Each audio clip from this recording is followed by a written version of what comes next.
지난 시간에는 뱀 같은 지혜가 무엇인지를 말씀을 드렸습니다.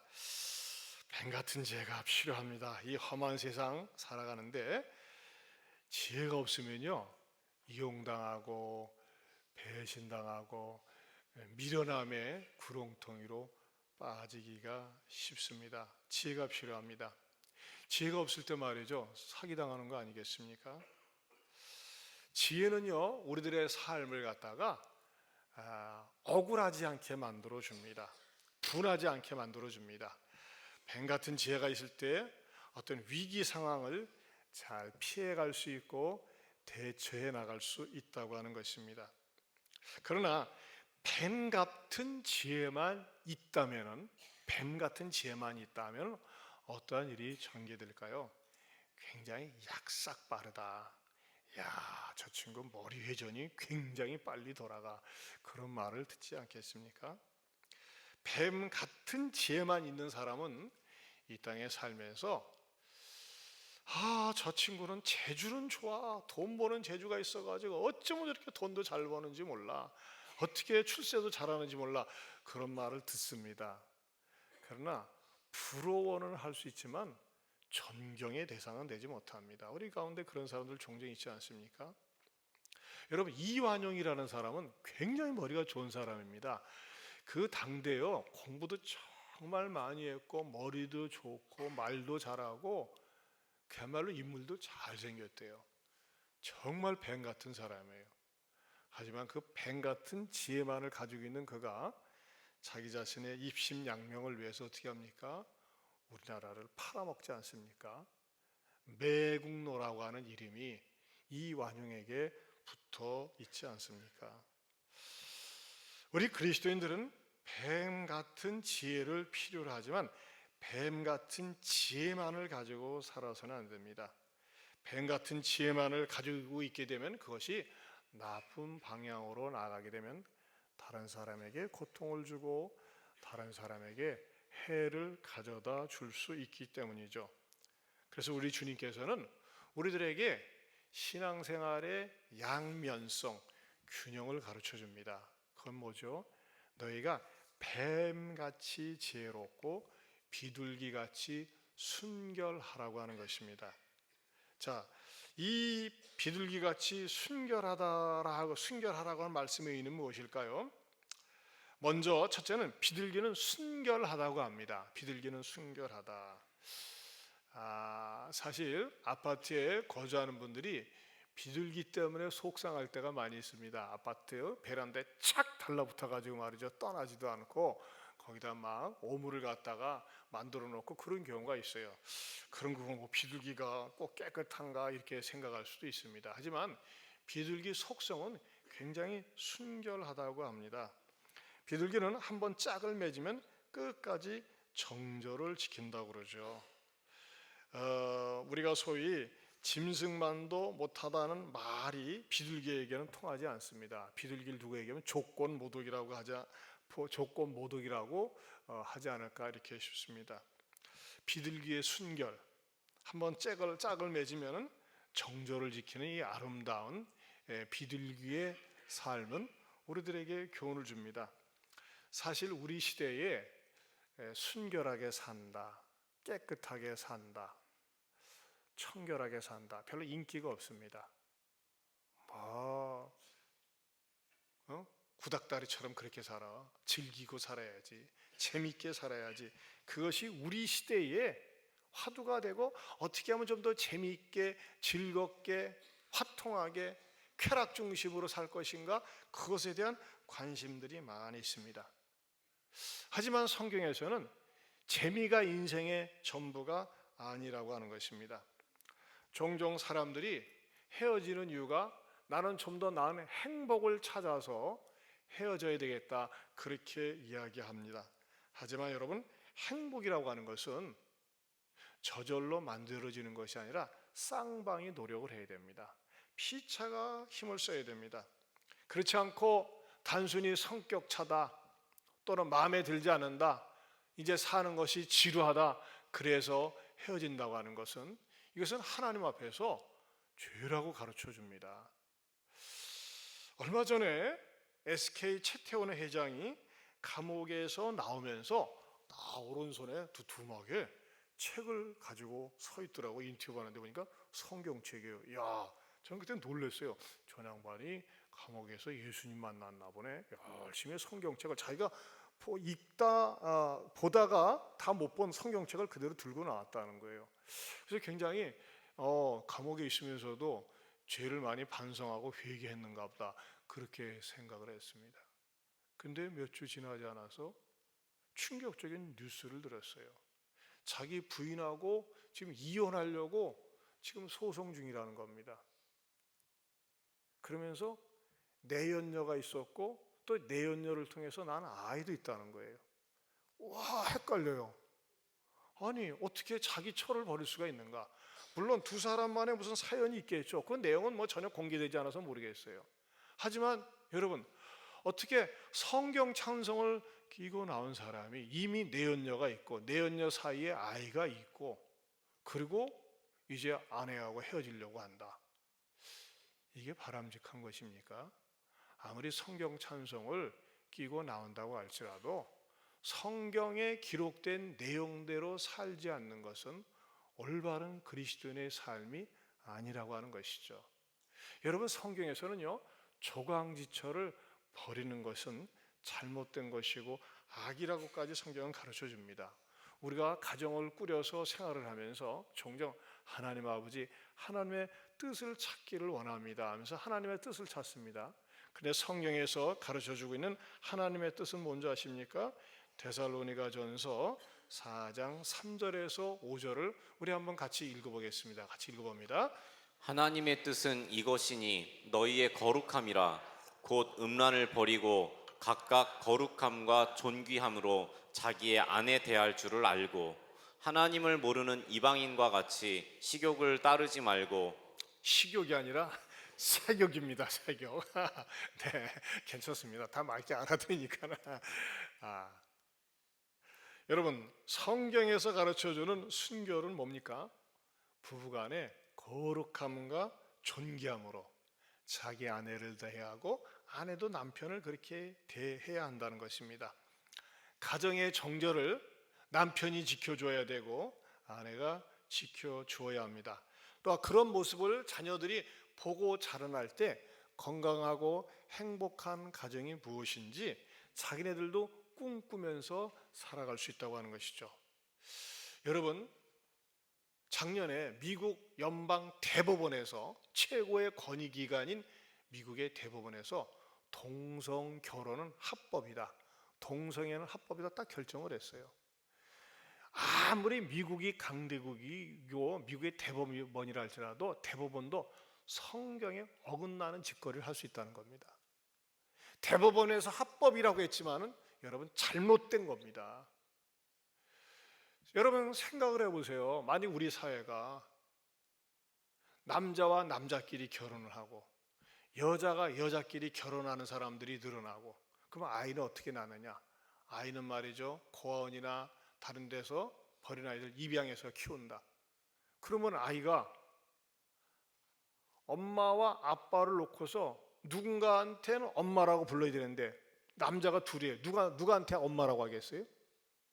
누구한테 아빠라고 하겠어요? 또 여자끼리 결혼해서 산다. 누가 엄마가 누가 아빠가 되겠어요? 이 정체성의 혼란을 가져오고 막 가는 인생이 되는 거예요. 지금 우리나라도 이상하게 동성 결혼을 합법화하는 것을 자꾸 이렇게 밀어붙이려고 그래요. 여러분, 이것은요 절대 잘못된 것입니다. 이 음탕하고 더러운 물결이 우리 사회에 흘러넘치지 않도록 우리 그리스도인들이 건강한 가정생활, 순결한 가정생활을 할 수 있도록 우리가 지켜야 됩니다. 어떠한 일이 있어도 동성애가 합법화되지 않도록 여러분들에게 어떤 서명 날인할 기회가 주어진다든지 그것을 반대할 기회가 주어진다면 여러분들의 목소리를 분명하게 하고 거룩하게 순결하게 사는 것이 하나님의 뜻임을 믿고 따를 수 있기를 축원합니다. 이게 우리 사회를 지킬 수 있는 유일한 거예요. 여러분, 아내가 남편에 대해서, 남편이 아내에 대해서 가정에서 순결하게 사는 것, 거룩하게 사는 것, 이것이 하나님이 기뻐하시는 우리들의 가정 생활인 줄로 믿습니다. 두 번째로 비둘기같이 순결하게 산다고 하는 의미는 가정에서의 화목으로 나타난다는 것입니다. 비둘기는 약 20년을 생존한다고 합니다. 그런데 20년을 생존하는데 설령 짝을 잃어버린다 할지라도 비둘기는 혼자 산대요. 여러분, 비둘기 노래 얼마나 아름답습니까? 비둘기처럼 다정한 사람들이라면 장미꽃 넝쿨 우거진 그런 집을 지어요. 메아리 소리 해맑은 오솔길을 따라 산새들 노래 흥겨운 종달새처럼 비둘기처럼 다정한 사람들이라면 장미꽃 넝쿨 우거진 그런 집을 지어요. 여러분, 비둘기처럼 다정한 사람들, 여러분의 가정은 어떻다고 생각이 됩니까? 우리 집도 비둘기처럼 다정한가? 아니면 우리들은 싸나운 집안인가? 우리 집은 어두운 집안인가? 우리 집은 늘 분노가 충만한 집안인가? 한번 여러분들이 여러분의 집안을 갖다가 이렇게 한번 이렇게 점검을 해보세요. 우리 집안은 모여만 앉아 있으면 늘 다투고 싸우는가? 아니면은 웃음소리가 많고 다정다감한 대화가 많고 서로 사랑하고 축복해주는 그런 분위기인가? 한번 여러분들이 살펴보세요.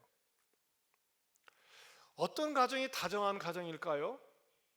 아내나 남편에게 있어서 약점이나 연약함이 있으면 그것을 인정해주고 이끌어주고 보충해주고 안내해주는 그런 남편이나 아내가 있을 때 다정한 가정이 되는 거 아니겠습니까? 몇 년 전에 우리 익산시에 유명한 국회의원 한 분이 계셨어요. 근데 그분은 말이죠, 유명 대학을 나왔는데 아내는 초등학교밖에 안 나왔다, 그런 얘기들을 많이 하더라고요. 그런데 그분들 사위는 누구보다도 금슬이 좋았다, 그래가지고서 참 그분을 존경하는 분들이 많이 있었습니다. 남자는 유명 정치인이고 유명 대학을 나오고 아내는 초등학교밖에 안 나와서 도무지 언밸런스합니다. 그리고 인물도 보면요, 이렇게 저도 한번 봤어요. 분이 이렇게 이쁘지도 않아요. 그런데 보면은 그분들은 남편이 아내의 손을 잡고 가고 아내를 지극히 아껴주는 모습, 애정 표현하는 그런 것을 저도 이렇게 본 적이 있는데 정말 보기가 좋더라고요. 아내가 많이 배우지 못했지만 무슨 연약함이나 결함이 있지만 그걸 무시하지 않고 따뜻스럽게 대해주는 모습, 또는 남편들이 돈벌이가 시원치 않지만 남편들이 하는 일이 잘 안 되지만 변함없이 남편에게 애정과 존경의 눈을 가지고 봐주고 세워주는 모습, 얼마나 아름답고 사랑스럽고 자랑스러운 모습인지 모릅니다. 여러분들은 여러분의 아내나 남편에 대해서 업신여기거나 무시하거나 깔보는 그런 태도나 말을 하고 있지는 않습니까? 그건 범죄입니다. 그건 죄악이에요. 여러분, 남편이라는 존재는요, 아무리 못났어도 아무리 부족해도요, 일단 집안에서는 최고의 결정권자입니다. 여러분, 남편이라는 존재는요, 아내에게 자존심을 상하고 무시를 당하면요, 살 맛을 잊어버려요. 그래서 찾아가는 데가 어디입니까? 술집입니다. 술집 가면요, 여자들이 사장님 오셨어요, 얼마나 힘드셨어요, 온갖 종류의 알랑방구를 다 끼는 거예요. 거기에 넘어가는 거예요. 여러분, 남편을 세워주세요. 아유, 내 남편이 남편 구실을 제대로 해야 말이죠, 돈도 벌어오지 못하고 뭐 쓸데없는 짓거리 많이. 그래도 남편을 세워주세요. 또 아내가 살림을 잘 못합니까? 그래도 아내를 갖다가 아껴주고 사랑해주세요. 그리고 무엇보다도 여러분들이 말이죠, 다정한 가정을 만들려고 의도적인 노력을 해야 됩니다. 이건 의지가 필요합니다. 다정한 가정이 되기 위해서는 어떻게 될까요? 소통이 잘 되어야 합니다. 소통이 되지 않으면 불통하게 되고 불통은 고통을 가져다 줍니다. 따라서 합시다. 소통이 되지 않으면 불통이 되고 불통이 되면 뭐가 될까요? 소통이 되는 거예요. 그러면요, 어떻게 하면 우리 가정이 소통이 가는 가정이 될까요? 우리가 말을 할 때 항상 상대방을 존중히 여기는 태도로 말을 하는 게 중요합니다. 사실 한 가정에서 서로 몇 년 동안 살고 오래 살다 보면 말을 쉽게 하고 함부로 하는 경향들이 있습니다. 별거 아닌 것 가지고 아무것도 아닌 거 가지고 툭툭 내뱉은 말 한마디가, 또는 습관적으로 해버릇한 어떤 신경질적인 말이, 거친 말들이 자꾸 분위기를 어색하게 한다고 하는 것입니다. 우리가 어느 때 남편이나 아내로부터, 심지어는 자녀로부터, 또 자녀는 부모로부터 마음속에 깊은 잘 지워지지 않은 생채기가 남아있을까요? 불쑥 내던진 말 한마디 때문에 그러는 거 아니겠습니까? 또 우리가 인간관계에서도 그렇지 않습니까? 그래서 저는 말이죠, 저도 의도적으로 훈련을 하고 또 여러분들도 의도적으로 훈련을 해야 되는 것 가운데 하나가 나로 전달법이에요. 나로 전달법. 따라서 나로 전달법. 대화 가운데 너로 전달법이 있고 나로 전달법이 있어요. 나로 전달법이라는 건 뭐냐면요, 어떤 기분 나쁜 일을, 속상한 일을 상대방이 했어요. 그러면요, 너로 전달법은 뭡니까? 너는 왜 그 모양이냐? 너는 왜 그런 일을 저질러느냐 하면서 너를 공격하는 거예요. 그러나 나로 전달법은 뭡니까? 상대방이 한 어떤 잘못된 행위에 대해서 내가 그 일 때문에 마음이 아프다, 내가 속상하다고 하는 것을 나를 부각시키는 거예요. 그러면요, 상대방은 자기는 잘한 줄 아는데 상대방이 아파한 것 때문에, 당신은 그런 말을 할 때 당신은 아무렇지 않지만, 당신은 기분 좋아서 한 말일지 모르지만, 당신은 아무렇지 않은 생각으로 말했지만 내가 마음이 아파, 내가 상처가 돼 하면서 말이죠, 내가 아픈 것을 갖다가 전달해 주는 게 나로 전달법이에요. 그러면요, 상대방이 말을 듣다가 상대방이 당신이 마음이 아파했구나, 속이 상했구나 하면서 말이죠, 대화를 조심스럽게 하고 부드럽게 한다고 하는 것입니다. 여러분, 이 나로 전달법은 소통을 가져오는데 굉장히 유익합니다. 보통 우리는 어느 때 다투게 됩니까? 나는 옳고 나는 잘했고 네가 잘못했어요. 근데 아니에요. 네가 잘못한 것이 아니라 너는 잘했다고, 네가 잘한 것 때문에 내가 아프다고 하는 것을 갖다가 이야기할 때 자꾸 대화가 성숙해지고 다정스러운 대화가 된다고 하는 것입니다. 저는 우리 예한교회 예배드리고 예한교회에서 신앙생활하는 모든 성도들이 다정한 가정, 다정한 부자관계, 다정한 모녀관계, 다정한 공동체가 우리 예한의 교회의 공동체가 될 수 있기를 축원합니다. 우리 옆에 분들하고 이렇게 하면 인사, 다정하게 삽시다. 네? 다정하게 사는 게 좋아요. 그 다음에 세 번째로, 대인관계에서 평화를 주도하는 것이 비둘기같이 순결하게 사는 것이다. 종종 올림픽이나 커다란 스포츠 행사에서, 심지어는 대통령이 취임할 때 보면 날짐승 가운데 뭐를 띄웁니까? 비둘기를 띄웁니다. 왜 비둘기를 띄우죠? 평화가 훨훨 날아오르기를 바라는 마음으로 비둘기를 띄우지 않습니까? 여러분, 우리 그리스도인들은 항상 어떤 모임이나 공동체에 가서 평화를 주도해야 합니다. 여러분, 다른 사람하고 미워하고 불화하는 관계 속에서 지내면요, 절대 평화의 복음을 전해줄 수가 없습니다. 또 우리가 만나는 공동체에서도 항상 평화를 이야기하고 평화를 갖다가 주도해야 됩니다. 피스메이커 역할을 해야 된다고 하는 것입니다. 우리가 다른 사람과의 관계에 있어서 나를 만날 때 마음속에 평안함을 가져다 주고 평화를 세울 수 있어야 합니다. 고 정채봉 시인, 참 정채봉 씨가 아주 깔끔한 시를 잘 졌어요. 근데 이분이 참 60살에 말이죠, 요즘식으로 하면 너무나 젊은 나이에 간암으로 세상을 떠나셨는데, 이 고 정채봉 시인이 지은 몇 가지 교훈적인 시 가운데 만남이라는 시는 아주 짤막하지만 굉장히 의미심장한 교훈을 담고 있습니다. 가장 잘못된 만남은 생선과 같은 관계다 그랬어요. 생선이 들으면 기분 나쁠 것 같아요. 그런 이제 교훈적으로 얘기하는 거예요. 생선은 만날수록 비린내가 묻어 나오기 때문이다 그랬어요. 무슨 말입니까? 어떤 사람은요, 만나면 만날수록 기분 나쁜 사람이 있어요. 왜? 입이 거칠고 욕 잘하고 음탕한 말을 하고 더럽고 지저먹은 말을 하니까 그런 말을 들으면서 내 마음이 말이죠, 더러워지는 거예요. 싸나워지는 거예요. 그게 바로 생선과 같은 만남이다 그랬어요. 또 두 번째로 가장 조심해야 할 만남은 꽃송이 같은 관계다 그랬습니다. 꽃은 활짝 피다가 시들지 않습니까? 즉 내가 성공할 때, 일이 잘 풀릴 때는 와 좋다고 달라붙다가 내가 실패하거나 일이 안 될 때는 시들은 꽃송이처럼 말이죠, 나를 차버리는 관계가 꽃송이 같은 관계다 그랬어요.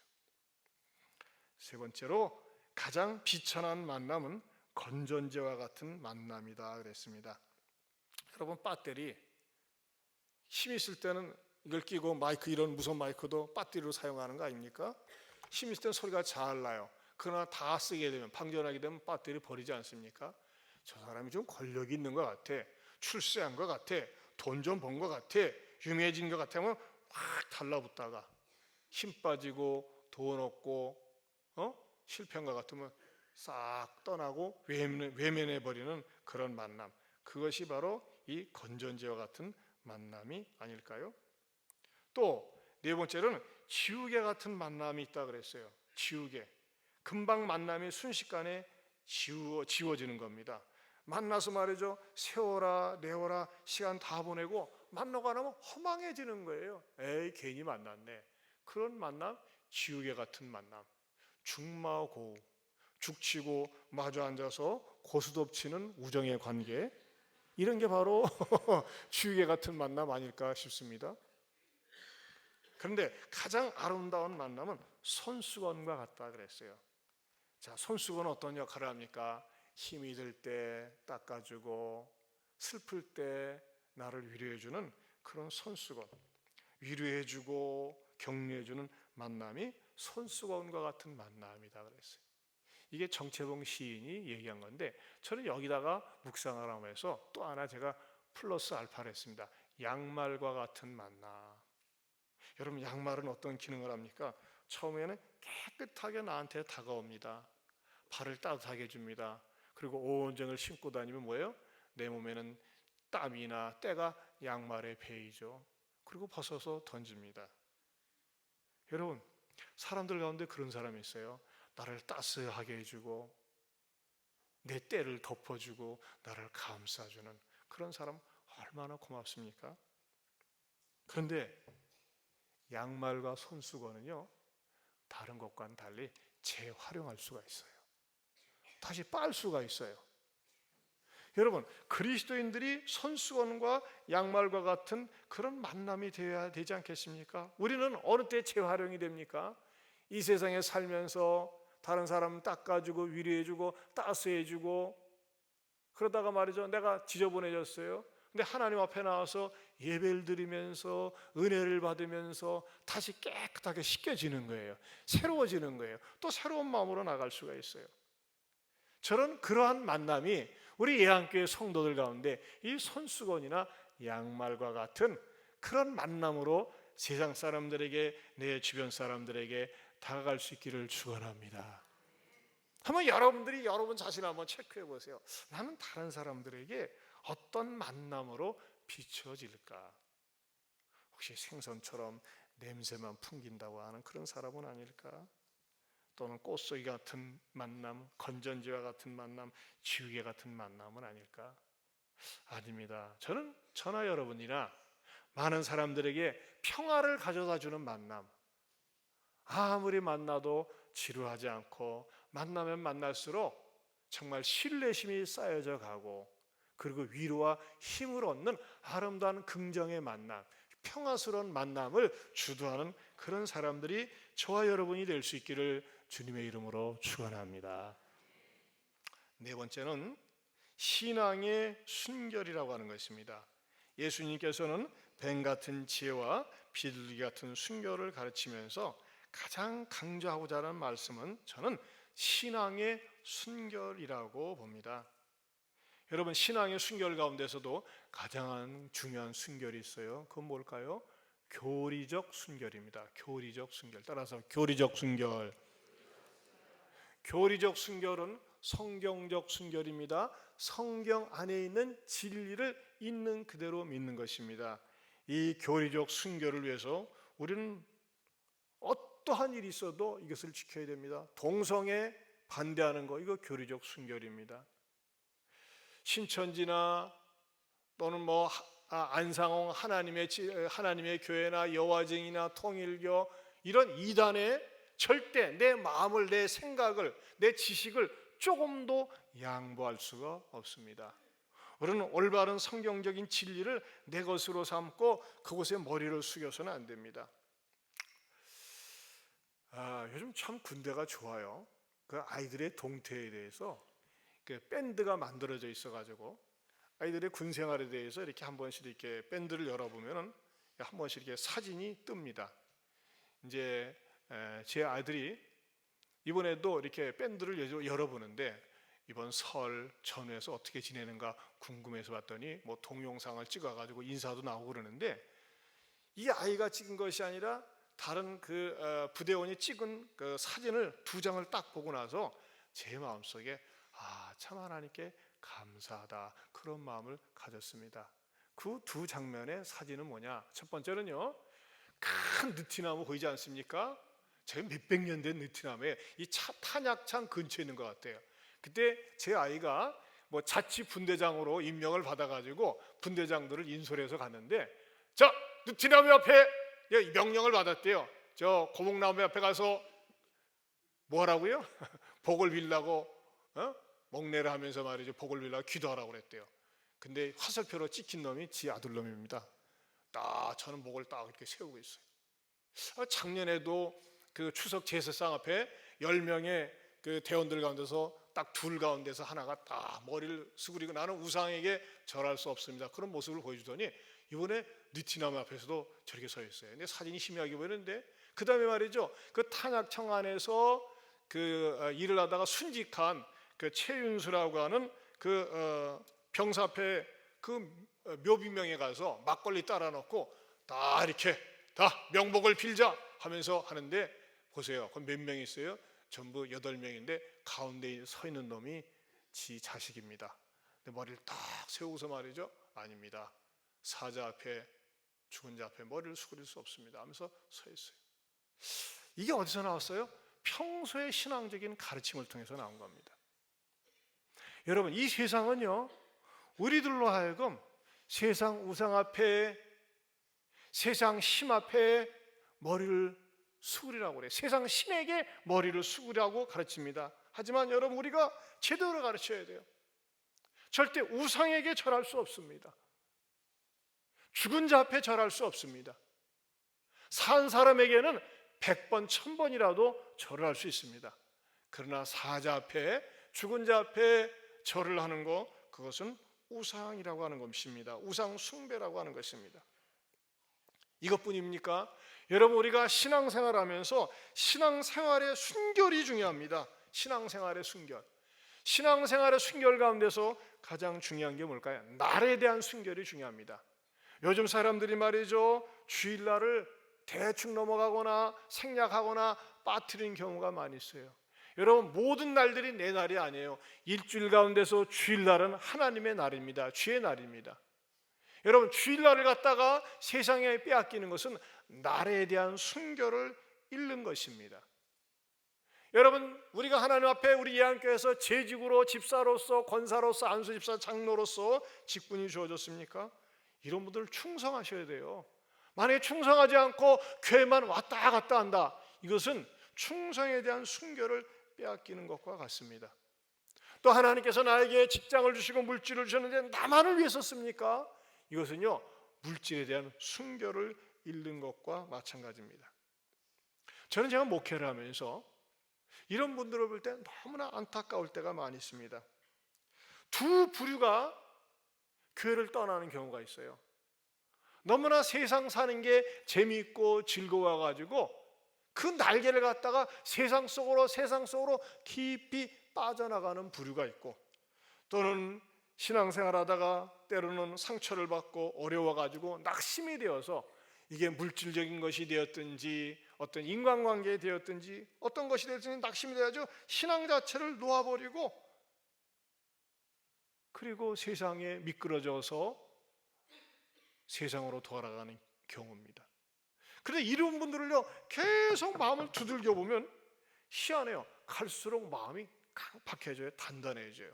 마치 바로가 10가지 재앙을 갖다가 기다리기라도 한 듯이 나는 엄청난 재앙이 오지 않으면 하나님 앞에 돌아서지 않겠습니다. 그런 태도를 견지하는 것 같아요. 여러분, 이것은 얼마나 위험한 태도인지 모릅니다. 사랑하는 성도 여러분, 여러분들이나 저랑 하나님 앞에 신앙생활하면서 하나님께서 주시는 뱀 같은 지혜를 가지고 위기를 잘 피해 나갈 수 있을 뿐만 아니라 비둘기 같은 순결한 마음을 가지고, 여러분, 신앙의 순결, 교리적인 순결, 가정의 순결, 또 무엇보다도 가정을 다정하게 만들어 가면서 하나님 앞에 소중하고 아름답게 쓰임받는 저와 여러분의 가정생활, 신앙생활이 될 수 있기를 주님의 이름으로 축원합니다. 축원합니다. 기도하겠습니다.